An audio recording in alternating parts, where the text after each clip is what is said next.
Welcome back, dreamers. Tonight, we dive into the dark side of technology. From dystopian workplaces to sinister AI, these tales will make you question just how far humanity is willing to go in the name of progress. I'm looking for your stories, 7 user-submitted tales for future narrations. Send them to me via email, and don't forget to comment with your ideas for themes and discussions about tonight's story. New videos drop every night at 8 p.m. Eastern Standard, so hit the bell, dreamers. The future is here, and it's more terrifying than you can imagine. Now, let's begin.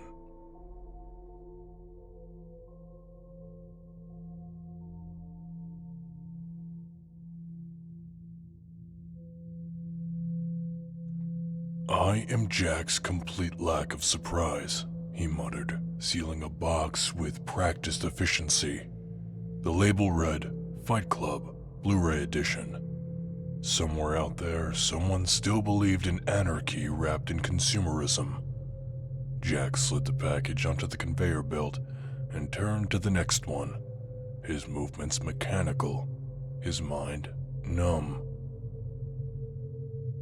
The warehouse floor of Hypership stretched endlessly, a labyrinth of shelves packed with consumer desires, row after row of workers which moved like cogs in machines, their motion synchronized with the relentless hum of conveyor belts and the occasional hiss of hydraulic lifts.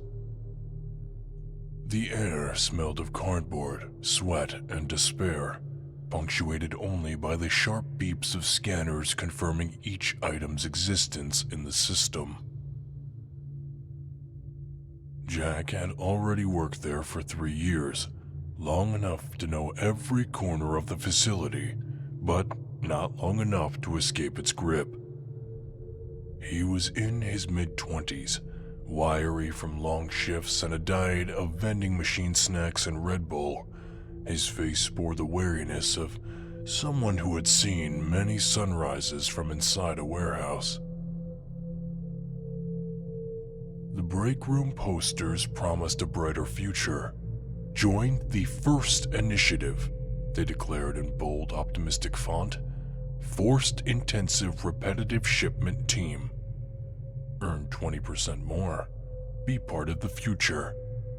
The accompanying image showed smiling employees holding boxes, their eyes brimming with purpose.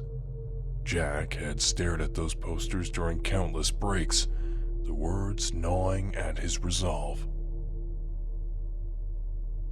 When the offer finally came, it felt like a lifeline.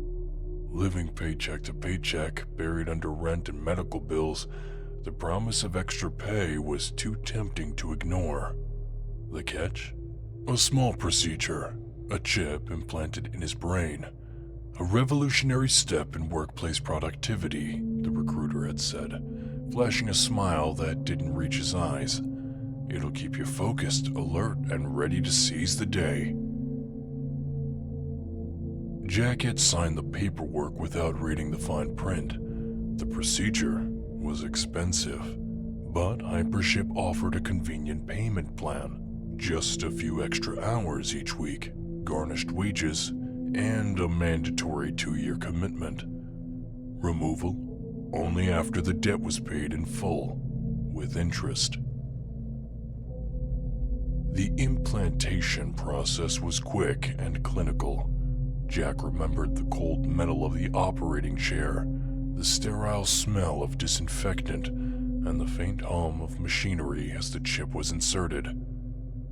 You might feel a slight pinch, the technician had said, moments before Jack's vision blurred, and a searing hot pain shot through his skull. When it was over, he was handed a pamphlet titled Maximizing Your Potential, the First Way. The first week was hell.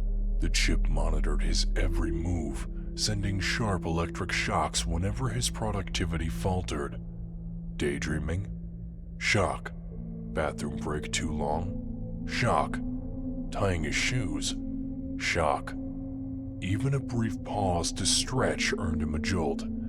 The pain was immediate and humiliating, like being cattle prodded in front of an audience. Once he cursed aloud after a particularly harsh zap, the chip registered his outburst as creating a hostile work environment. Another shock. By the end of the week, Jack's body ached from the constant jolts.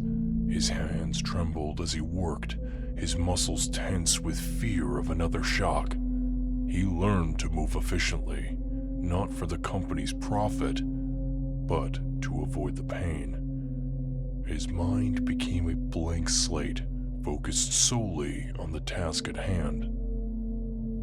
Efficiency is key, the supervisors liked to say, their voices dripping with corporate enthusiasm. They patrolled the floor with tablets monitoring the workers' performance metrics in real time. Jack's metrics were average, good enough to avoid reprimand, but not good enough to stand out. He preferred it that way. Attention meant scrutiny, and scrutiny meant more shocks. The warehouse's fluorescent lights buzzed overhead, casting a harsh glow that seemed to leach the color from everything. The only respite came during his mandated breaks, 1 hour-long lunch, and 2 15-minute intervals during his 16-hour shift. Even then, the chip monitored his heart rate and movements, ensuring he didn't linger too long. Jack's co-workers weren't faring much better. They moved with the same mechanical precision, their faces blank and their eyes hollow.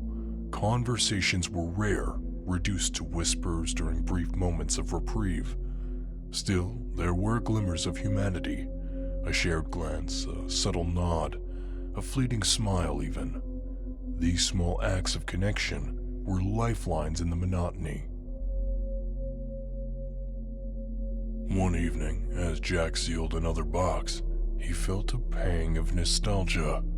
He thought of the Fight Club DVD he had shipped earlier.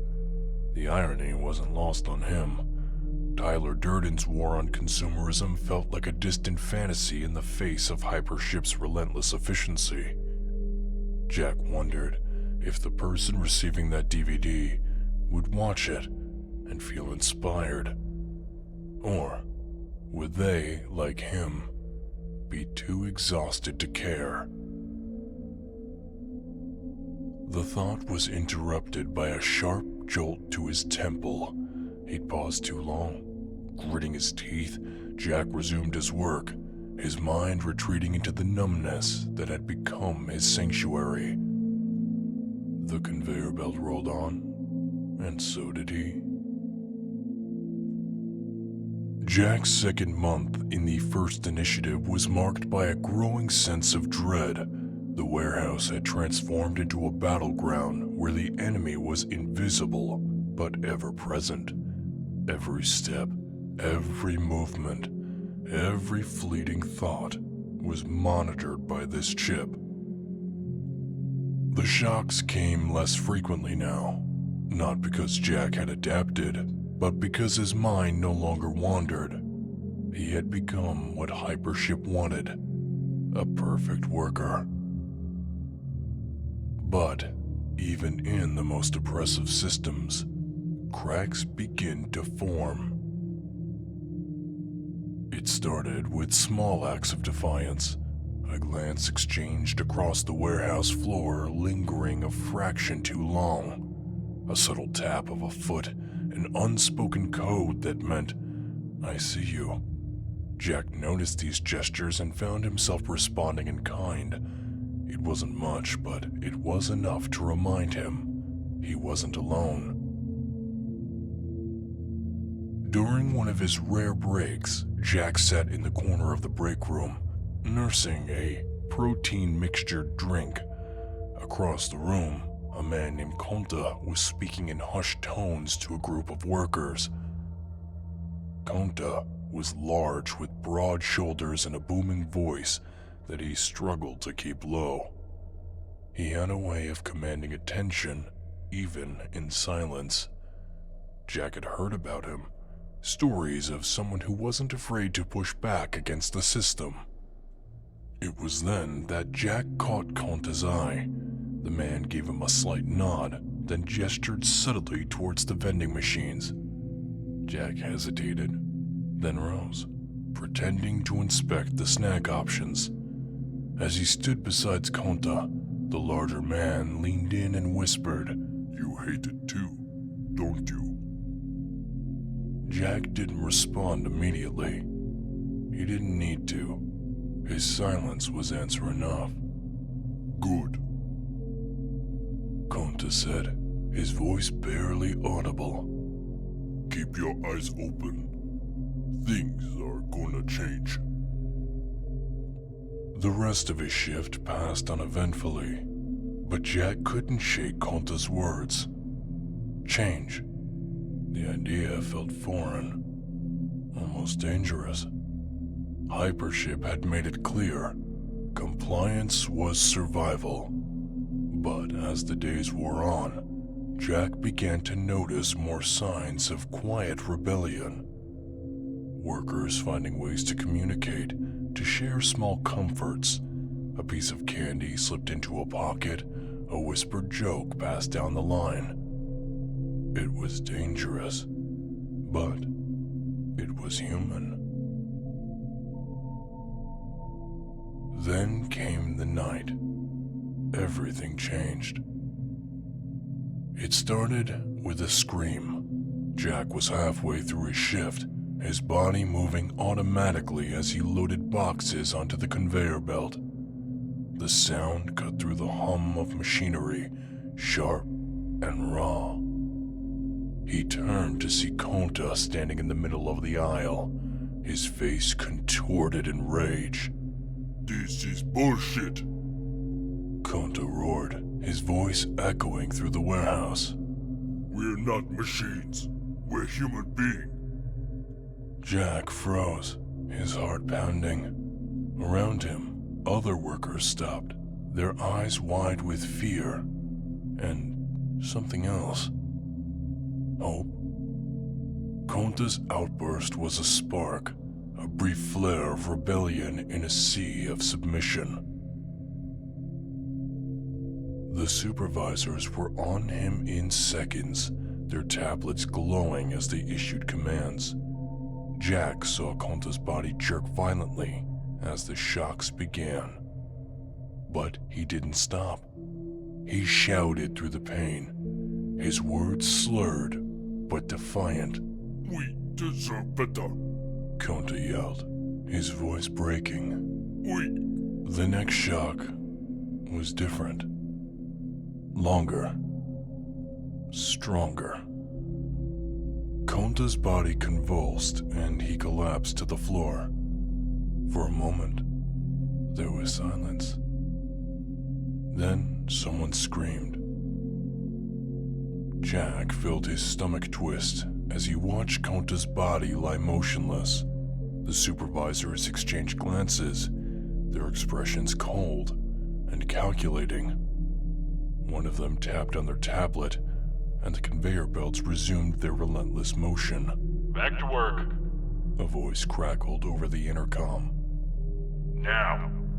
Jack's hands trembled as he picked up the next box.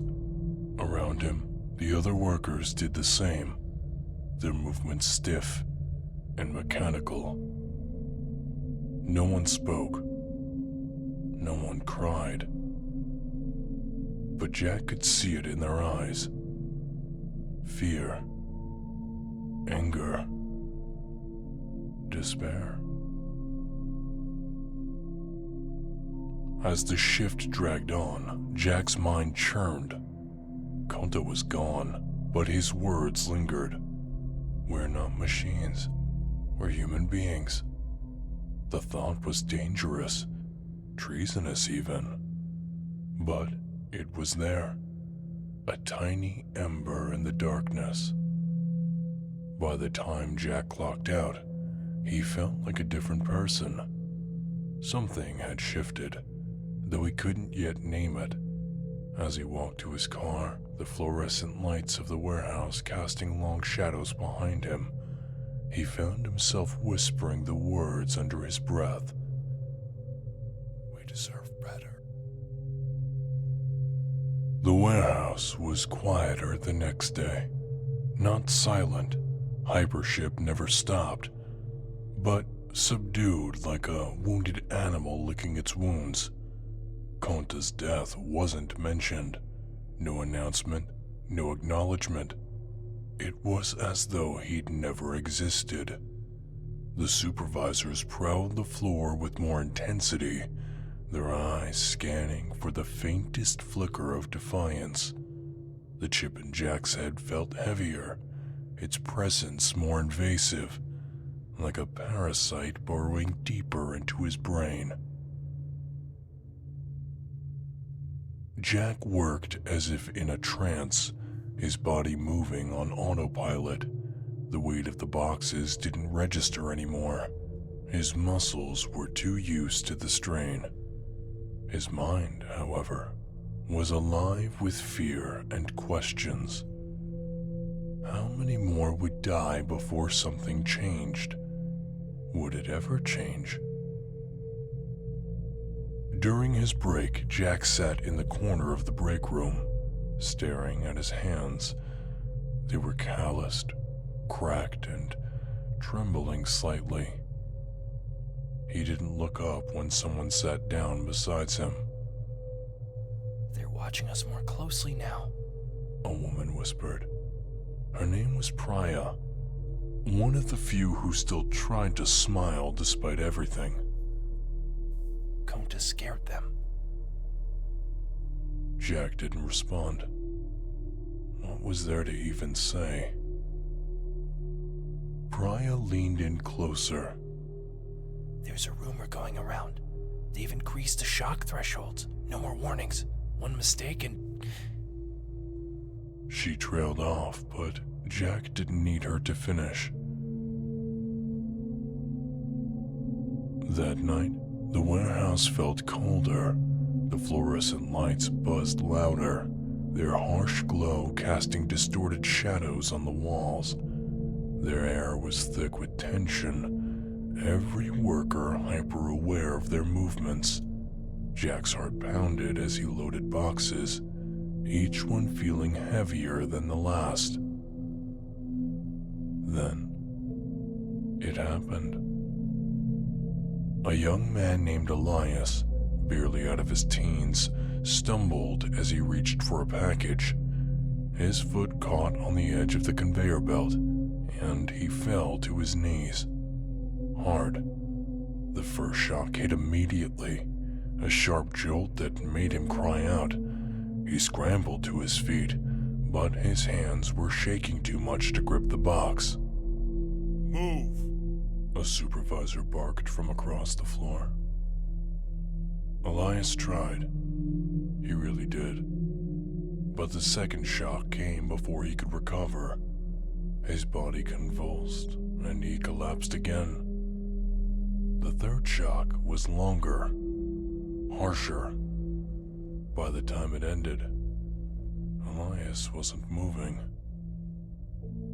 Jack stared, his breath caught in his throat.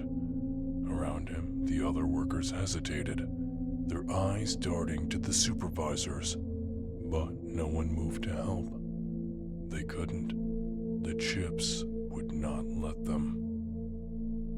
Back to work. The intercom ordered, the voice cold and mechanical. And they did. Jack's hands shook as he picked up another box, his vision blurred, but he forced himself to keep moving. The fear was too great. The pain was too real.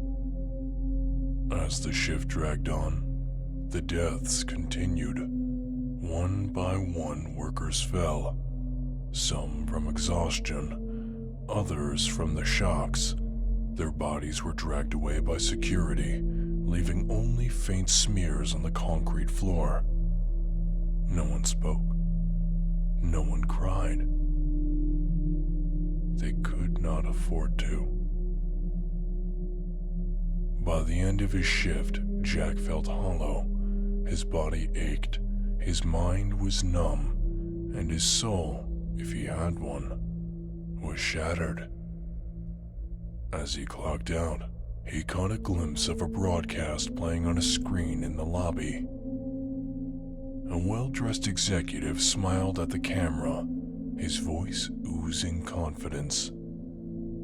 The first initiative has been a resounding success, He said. Productivity has increased by 500%, and we're proud to announce that several other companies are adopting our technology. This is the future of work. Efficient, innovative, and unstoppable. Jack stared at the screen, his stomach twisting. The executive's words were a death knell, a declaration that the nightmare was not going to end. In fact, it was spreading. As Jack stepped into the cold night air, he felt a single tear roll down his cheek. He wasn't sure if it was for Conta, Elias, the others, or himself. Maybe it was for all of them. The stars above were obscured by clouds, their light unable to pierce the darkness. Somewhere, in the distance, a train rumbled, its sound a faint echo in the void. Jack stood there for a moment, the weight of the world pressing down on him. Then, without a word, he turned and walked to his car. The warehouse loomed behind him, a monument to humanity's surrender. And as Jack drove away, he couldn't help but wonder, was this what the future looked like? A world where people were reduced to numbers, where pain was a tool, and where rebellion was punished with death. The thought chilled him to his core, but deep down, he knew the answer. Yes, this was the future, and it had already begun.